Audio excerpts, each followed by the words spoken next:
مش عارف اقرب من ربنا عشان بحس ان المعصيه فيها حاجه حلوه كده عن العباده. وانا عندي في البيت دايما بيقولوا لي ان قوم صلي كتير، وانا بكسل جدا عن ان انا اقوم اصلي وكده. واغلب وقتي بيكون على البلاك بيري، على الشات، على تويتر مع صحابي وكده.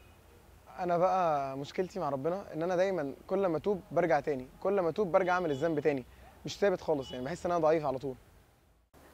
انا كل لما اقول هتغير بقول هتغير بكره، فبستنى اللي بكره يجي ما بلاقيهوش الصراحه.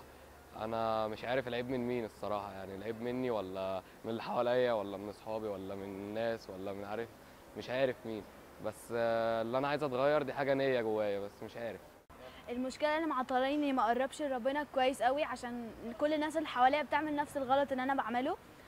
فهم لما انا بقرب من ربنا قوي بلاقيهم مختلفين عني، فبضطر ان انا ارجع تاني عشان ما يبعدوش عني وابقى زيهم بالظبط.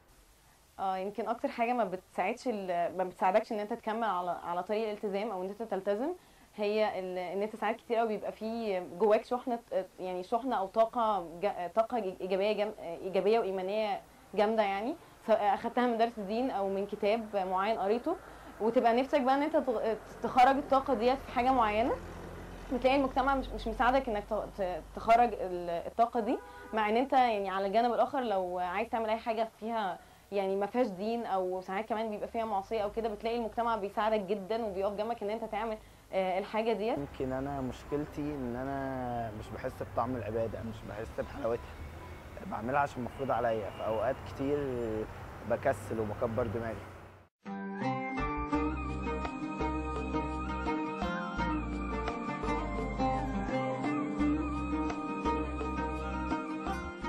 انا يمكن مشكلتي اني بستسهل الذنوب او بستصغرها كمان. يعني احنا كلنا بنعمل اي حاجه غلط ونقول عادي كله بيعمل كده. الفكره ان احنا يعني ما ينفعش نعمل حاجه تغضب ربنا وفي نفس الوقت نحس ان هي بقت حاجه عاديه خلاص، او صفه بقت فينا وما نقدرش نغيرها.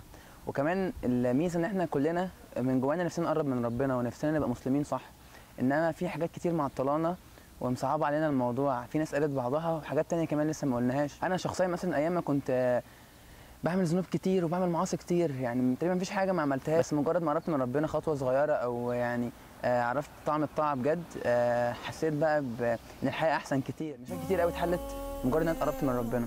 فعشان كده احنا قررت انا واصحابي ان احنا نعمل شويه فيديوهات كده صغيره نوضح فيها ازاي نتخلص من كل المشكلات اللي بتبعدنا عن ربنا ونرجع تاني مسلمين صح، مسلمين زي ما ربنا عايزنا نكون. استنى اول فيديو لينا ان شاء الله. السلام عليكم.